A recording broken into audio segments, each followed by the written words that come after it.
Partner up with someone you know that can be a co-borrower with you. Maybe you don't have enough money for the down payment or the closing costs, but you have a great deal and you want to invest. Well, having a great deal and having cash, those are two important things and they carry a lot of weight. A good deal will always find the cash, and the cash can find a good deal.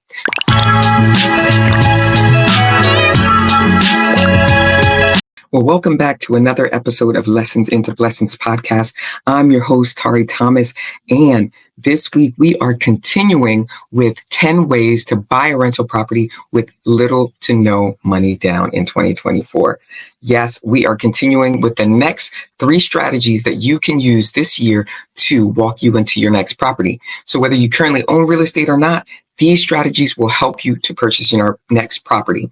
And we are still talking about different strategies on leveraging what you have to get what you want. Part 1, we talked about leveraging your equity and your home to purchase a property for little or no money down. So definitely check out that video when you have time, because there were tons of nuggets. Now, if you don't own a home, then you definitely want to listen to this video, because this is all about leveraging your relationships and some of the skills that you're going to need to get that done. So without further ado, let's jump into point number 5. And don't forget to share this with someone you know. So strategy number 5 to buy a rental property with little to no money down in 2024 is to leverage your relationships. Partner up with someone you know that can be a co-borrower with you. Maybe you don't have enough money for the down payment or the closing costs, but you have a great deal and you want to invest. Well, having a great deal and having cash, those are two important things and they carry a lot of weight. A good deal will always find the cash, and the cash can find a good deal.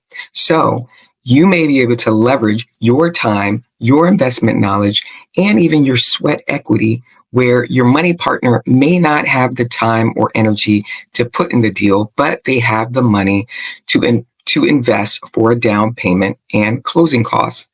And so this is a win-win for both of you guys. You're pretty much partnering up and are a complementary pair to provide different things to the deal that the other partner cannot provide. Now, there are 2 things that carry a lot of weight, and you want to be able to find the right partner. And part of that is you got to open your mouth and tell people what you need, because like we already know, closed mouths do not get fed. So you want to make sure that you are telling people that you know, hey, I have a great deal and I'm looking for someone to partner with. Now, the advantages to this strategy is that it's a win-win for both you and your friend. You can share the responsibilities for monthly payments on the house, and you can also share in the profits that comes from the rent payments or the equity buildup. Now, I do not take partnerships lightly. So there are a lot of things you want to consider before you go into any partnership. You want to make sure you do your due diligence on whoever your partner is. These are even with people that you actually know and trust. Number 1 is you want to clearly define your roles and responsibility. What is each partner going to be doing? Who's going to be doing the property management? Who are going to be monitoring the finances on a monthly basis? Who's going to be taking care of maintenance, the decision making? Understanding and establishing these clear expectations are going to prevent issues down the line. Trust me on this one, right? In addition, you want to make sure that you have a shared goal and vision. You want to be in alignment on what are your investment goals. Do you want greater cash flow? Do you want accumulation of wealth or property appreciation? Well, all of this is going to be important because it's going to determine the type of property that you purchase and the level of risk that you guys have. So it may determine where you buy, the type of property you buy, and determine the budget and the expected return on investment that you want. Now, something that a lot of people don't think through is the exit strategy. Well, you need to know the end from the beginning. You need to know, how are we going to exit this property? In 5 years, are we going to sell it? Are we going to continue to hold it long term and continue to cash flow it? you want to talk about that before you purchase your property. And then the last couple of things is understanding the financial capability that you both have. What do you both bring to the table? Do you both have a good credit score? How much are you able to both finance in the deal? And what's the best vehicle to finance the type of property that you want? These are all things that you can do and you can research to find the right financing and the right options that work best for both of your situations. Now, lastly, is definitely consult a legal and financial advisor because you want to understand what's the right legal structure for your partnership. Is it under an LLC? Is it, based upon a joint venture, a general partnership, or some other entity? So don't neglect any of the warning signs. Make sure you partner up with people that you truly trust because partnership is like a marriage and you can't divorce right away. All right. Well, the next two strategies are all about finding motivated and or distressed sellers because motivated sellers are more willing to be creative to get a deal done. Now, honestly speaking, there are many ways to find these type of sellers because the best way is through your own personal relationships. You may possibly sit on a board or you volunteer with a local organization. You need to let them know what you do. The more people who know what you do and what you're looking for, the more likely you're able to get motivated seller referrals. Strategy number 6 to buy a rental property with little to no money down is to find a motivated seller to do a lease purchase option. A lease purchase option, also known as a lease option or a lease with the option to buy, is just a contract that allows a lessee, you, to rent a property with the option to purchase it within a specified time frame. Essentially, you're entering into an agreement with an owner to rent their property for a specific time period with the option to buy it at a agreed upon price in the future.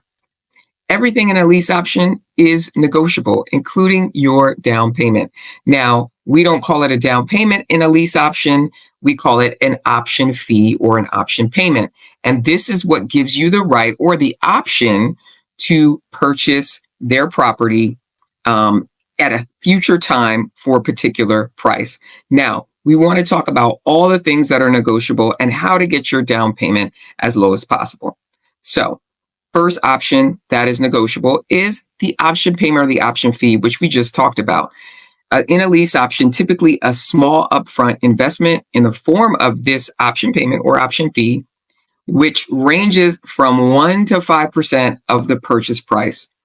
Now, this is something that if you really understand what the owner's needs are, then you can be the solution to their problem. And that can determine whether you pay between 1 to 5% of the purchase price. So if they have a need to improve the property and you're handy around the house or you do yard maintenance, there are many ways that you can negotiate what you will do or what skills you might bring to the table or what value you might add to the property to get your option payment to be as little as possible. Now, another thing that's important for us to negotiate is the purchase price. If you negotiate a purchase price at or below market and the property value increases during the lease period time, which could be 1 or 2 years, you can benefit from potential appreciation by purchasing that property at the agreed upon price when you wrote the contract. Now, here's where negotiation is important. Again, you want to find a motivated seller where you can solve their problem and be a solution. So if you have a motivated seller who may want to do improvements or they just want someone to make their payments in the form of rent, then it's a win-win. So as an example, hey, seller, if you give me the option to purchase your home at this price under market, I'll make improvements to X, Y, and Z during the tenure of my lease. Well, that homeowner gets his mortgage paid and an improved property, and you get to increase the future value of that home, setting it up for higher rents and possibly higher property value in the future. To me, that is a win-win. Now, one of the last things that are really important for you to negotiate is the terms of that lease. Now, you want to negotiate the terms of lease option where you can gain control over the property and its rental income without full ownership. That's the beauty of a lease option. This allows you to generate rental income and make improvements and potentially increase the property's value before deciding whether you're going to exercise the option to purchase.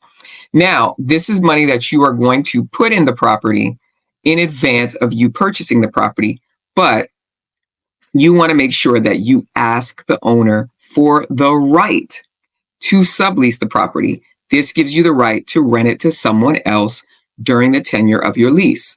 Also, you want to ask for the right to fix up that property, because otherwise you may not be able to make any improvements to the home unless the owner agrees upon it. So you want to make sure that you negotiate and discuss those terms up front. The beauty of a lease option is that, hey, you get to test drive this property and understand this property as a rental investment before committing to purchase it outright. Now, some things we want to consider, because I'm always going to give you things to consider, right, is when you're in a lease option contract, you're not technically building any equity in the property. So if that property is not appreciating, right, your rent payments are not building equity unless you are asking that seller for rent credits. That means that a portion of your rent payments will go into purchasing that property or paying down that property. Now, if you're asking for already a no to low low money down as far as the option payment, then possibly asking for a rent credit may not be the wisest thing to do. The next thing you might want to look out for is just the seller's default risk. If the property owner defaults on their mortgage or encounters any legal issue, well, it might potentially put you at risk to lose the investment or possibly being evicted. So you want to understand what their situation is as well. And the last thing to possibly consider is the market risk. If you're in a tumultuous market condition, then the property value could decline or the rental market conditions could deteriorate during your lease period. You should consult a real estate professional just to understand what the property and the area is doing, what's coming to the area, so that you understand the market conditions.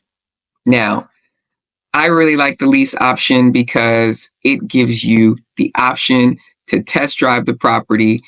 But if you decide not to exercise the option at any sort of appointed time in the future, then just keep in mind you'll lose your option payment, the time you put in, and anything you may have improved or invested in the rental property at that time. So definitely consult with a real estate attorney or a financial advisor to help you navigate the complexities. Now, this leads us to strategy number 7. To buy a rental property with little or no money down is along the same veins. Find a motivated seller to offer you seller financing. Now, what is seller financing? This is a loan that is an agreement where the seller handles the mortgage process instead of a financial institution like a bank. In seller financing, the seller acts as the lender. You make payments directly to the seller instead of obtaining a traditional mortgage. Now, terms such as the interest rate, the repayment schedule, and the loan duration are all negotiable. But in order to negotiate a low or zero, no money down payment in a seller finance loan, then you need to be to present possibly different terms, maybe in an interest rate or a balloon payment to compensate for the lack of a down payment. This helps to lower the seller's risk, right? So everything is a trade-off. If you want a lower or zero down payment, then you may want to offer some other terms that are favorable to the seller. So let's talk through this and an example of what a possible seller financing terms would look like with a no to low money down solution.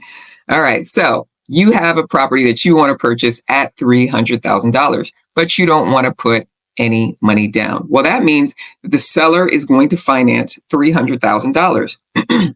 So You may want to negotiate the interest rate. By offering a higher interest rate, you compensate the seller for the lack of a down payment. This means if the market is 5%, you may say, hey, I will give you a 7% interest rate that is higher, which gives that seller more monthly interest that goes to him and that's money that he takes away. So for no money down, I take away a little bit as a seller. I take away a little bit more money in rental or income due to the higher interest rate. Now, another thing that you can negotiate is the loan term. As a seller, I don't want to be in a long-term 30-year loan, right? Any seller that's trying to sell wants to get out of this property as soon as they can, right? So negotiating a shorter loan term will help to reduce the seller's risk. So you can negotiate a loan term at 10 years, even 5 years, right? This is really just buying you time to pay with a seller financing until you get what you need ready to be able to refinance that payment or possibly pay it off in another form, but to refinance in a 5 to 10 year time period. And you can refinance with your traditional loan or bank and pay the seller out. So that is also favorable and it lowers the risk for a seller. Now, usually with that loan term comes a balloon payment.